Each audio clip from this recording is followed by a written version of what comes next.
بل یو سفر کې په سین باندې پورې کېدو په کشتۍ کې کشتۍ د سورلو نه ډکه شوه ماڼګي کرایه ټولو کرایه ورکوله دم کرایه راوویسته امام بخاري چې کرایه راوویسته نو د هغه زمانې چې کومه همیانۍ وه د پیسو بټوه هغه یې راوسپړ د په هغې کې پیسې وکتې او ماڼګي ته یې ورکوله کرایه نو خو صفا پته ولګېده چې دا دومره پیسې دومره دراهم دي دومره د دنانیر دي د سپینو زرو د سرو زرو کرنسي وه ورسره خوا کې غل ناست هغه ورته داسې په یوه سترګه کتل چې کله د هغه پیسې جیب ته واچولې دي غل شمارلې وې امام بخاري کرایه ورکړه نورې پیسې جیب ته کې کشتۍ سمنځ لاړه نو دا غل پاسېده وې تاسو خدای وبخه ما نه په دې کشتۍ کې بټوه پرېوتې ده ما ته یې راکړئ که چا مون دي او د ده بټوې ته یې چل جوړ کړی نو خلک چپ دي بیا یې وی چې نښې نښانې دا دي داسې بټوه ده داسې مزی دی داسې رنګ دی دا دومره پکې پیسې دي او زه تلاشي اخلم که چا سره ووته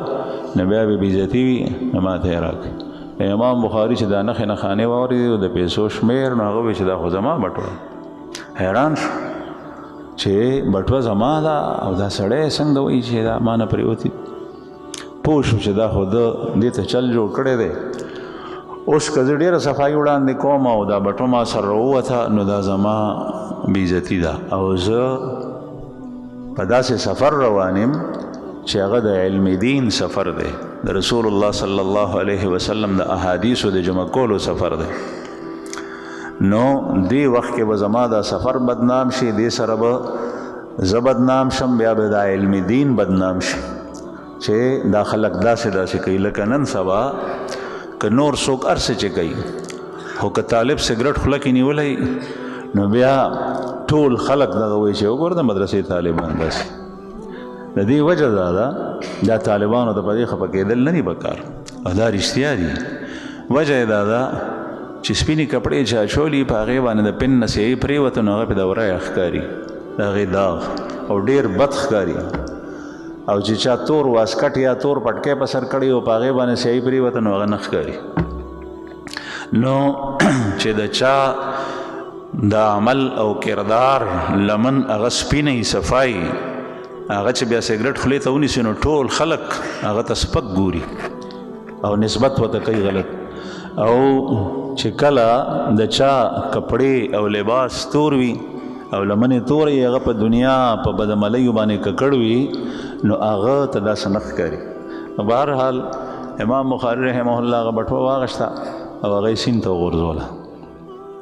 کشتۍ کې ناست و کشتۍ په اوبو کې روانه ده روغ ونې پټه سیند ته وغورځول دا سړی لګیا شو د تلاشي شروع کړه د امام بخاري رحمه الله نه علاوه اولې د بل چا نه شروع کړه ټوله کشتۍ ولټوله بیا په آخر کې ده ته رالو دی ولټولو د سره بټوه نشته هغه حیران شو چې بټوه خو د سره او څه شوه نو چې وی نه مونته نو کېناستو یخ دغسې ځکه چې خپله بټوه خو یې ونه د ده پیسو ته یې چل جوړ کړو نو بیا چې کله کشتۍ غاړې ته ورسېده خلک کوش شو امام بخاري صاحب هم یو طرف ته روان شو او دغه غلم روان شو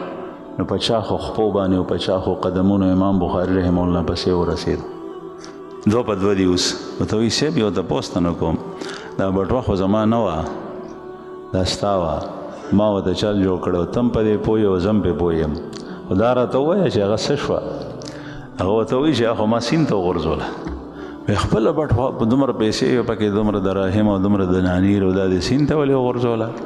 وایي د دې وجې مې وغورځوله که چېرې دا ما سره تا مونتی وې او تا اغشتی وې زما خو چا نه منله خلکو به وایي چې دا سړی غل دی په ما به غلا ثابته شوې وه او زه په داسې سفر روان یم چې زه د رسول الله صلی الله علیه وسلم حدیث جمع کوم زه دا نه غواړم چې زما دا سفر بدنام شي او د رسول الله صلی الله علیه وسلم احادیث بدنام شي ځکه چې خلک به وایي دا هماغه سړی دا کتاب چې لیکلی دی سړی چې په کشتۍ کې غلا کړي او بټو ورسره وتي وه دغه وجه ده چې د طالب او د عالم که بل یو سړی ګناه کبیره کې مبتلا وي هغه ته څوک نسبت نه کوي اشارې ورته نه کوي چې طالب عالم نه معمولی خطا وشي هغه ته اشارې دا الله جل شانه دغه تپا د امت د دې خپل علوم دینیو د پاره پاکه ساتل غواړي هغه کس چې هغه په ډېرو ګندونو کې مبتلا وي د هغه نه بیا څوک علم اخلي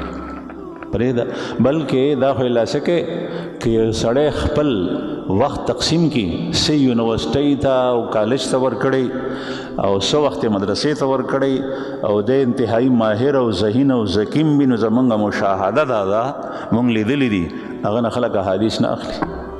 وایي مړه د په یونیورسټۍ کې سبق دی په کالج کې سبق دی